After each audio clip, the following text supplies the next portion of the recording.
And welcome everybody to this edition of the PAC-Man Podcast. I'm Ted Flint.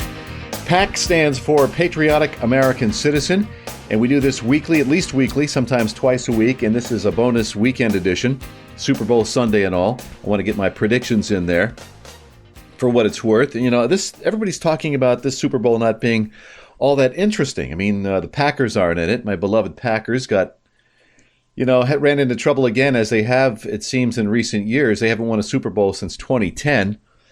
And I was watching something on YouTube recently, Colossal Packer Chokes from 1998 to 2020. And of course, the 98 was a Super Bowl against Denver, which was a back and forth affair. And whoever had the ball last was going to win. Of course, Denver had it last, and they wound up winning. I think maybe Brett Favre, Packer quarterback, threw an interception in the last-ditch effort. But anyway, so the Packers have had some trouble in recent years in the playoffs, but it's going to be Cincinnati and the LA Rams, and they're playing in California. I forget where, Pasadena, somewhere in California. The kickoff temperature will be around 80, and it's going to be one of the warmest Super Bowls on record. I don't have a lot of interest in the Super Bowl this year, so maybe I can sit back and relax and actually enjoy the game without being emotionally involved. But I'll tell you what, if I were going to bet, I'm not a betting man, but if I were to bet, this kid for Cincinnati, this Joe Burrow, I don't think he's lost a playoff game throughout his college career. I think he played at LSU, and now at Cincinnati. He doesn't, have a powerful arm, doesn't have that real gun the way Drew Brees had it, and of course Rodgers and Tom Brady. And he's not imposing physically, not real fleet of foot, but he just gets the job done. He has that it factor. I mean, he is a winner, and I wouldn't bet against him. I think Cincinnati's going to upset the Rams. I think they're going to surprise a lot of people, for what it's worth. All right, what happened to the Marxist rallying cry, "Workers of the world unite"? Aren't Marxists supposed to care for the little guy, the proletariat, the worker? That's not the case here when it comes to the truckers in Canada. Justin Trudeau, I'm watching him. This guy's in way over his head. He looks like he's about 25, 30 years old.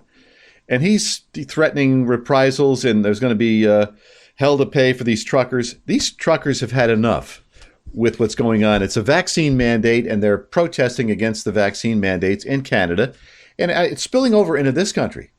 There are a lot of trucking outfits in this country, and the fear is that what's happening in Canada, because of their proximity to America, is going to happen here. It already is happening in America. Canada connects to parts of Detroit, and it's affecting the supply chain. There's a disruption in the supply chain, and I heard the car companies in Detroit have to reduce their output, and it's gonna take them months to recover. But these truckers have had enough. They're frustrated.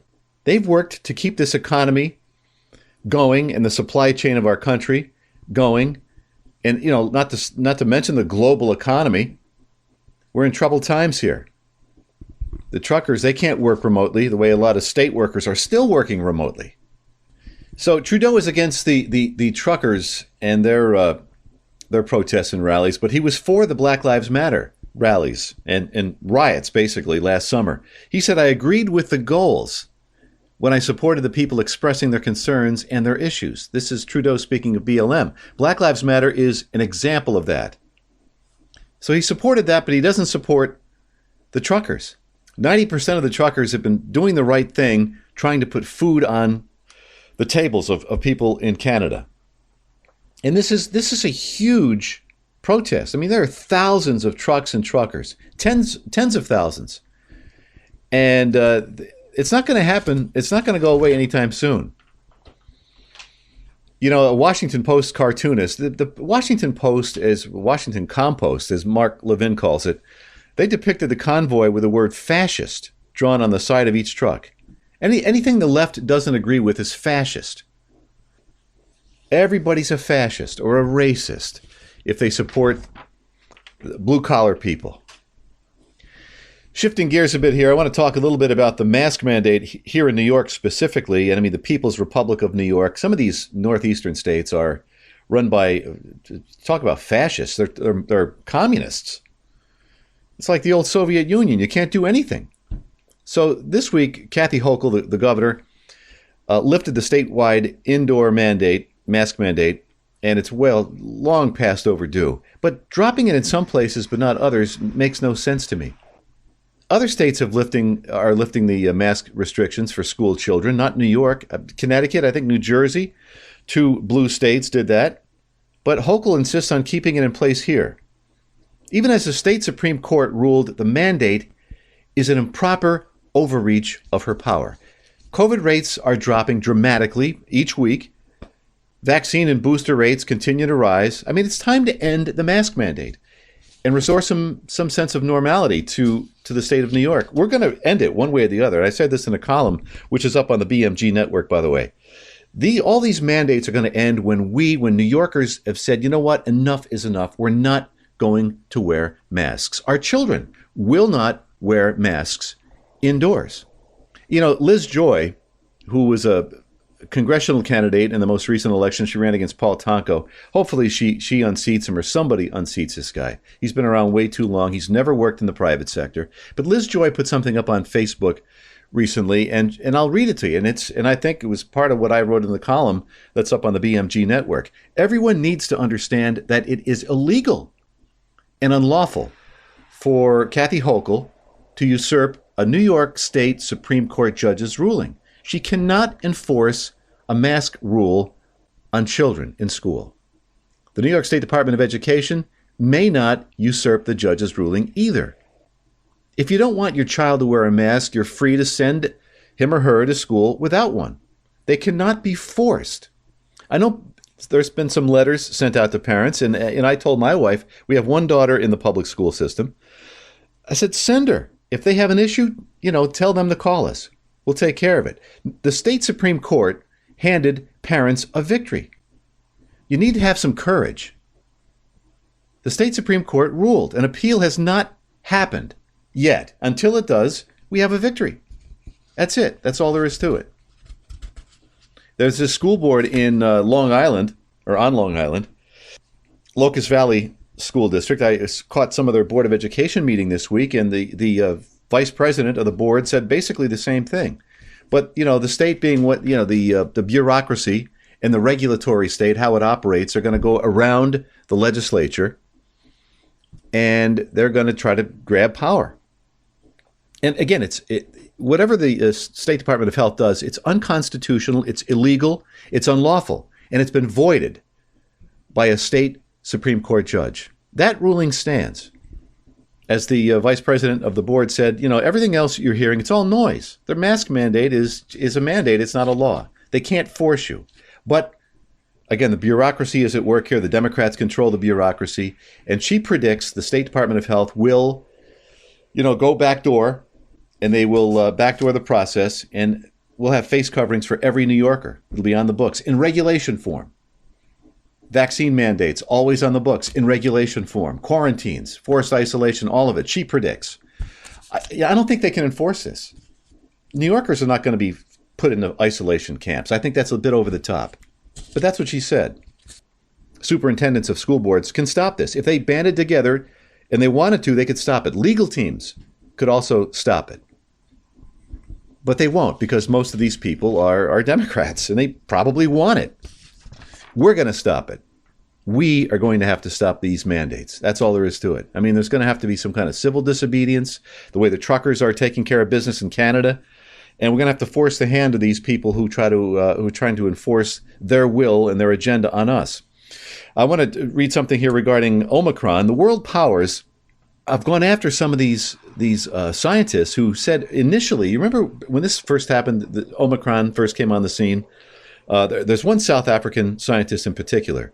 She was credited with discovering this mild variant, which is now dominant in Western nations. And she was pressured, she says, by international agencies, politicians, and scientists to declare the variant to be more dangerous than it actually is.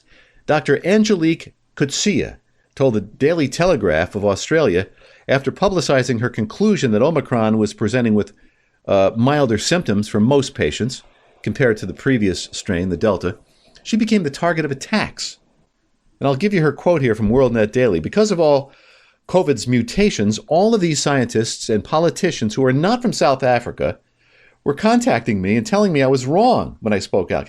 How could a politician tell a scientist they're wrong about studying. This is what scientists do for a living. They were telling me it was a serious disease. They were telling me I had no idea what I was talking about. They kept attacking me. Politicians and other scientists in Europe told her, please don't say it's a mild illness. Why? Why do they want to make this more serious than it was? Well, because it can keep these lockdowns and wherever they're happening in place, and they could keep the masks in place and all the rest of it. All right.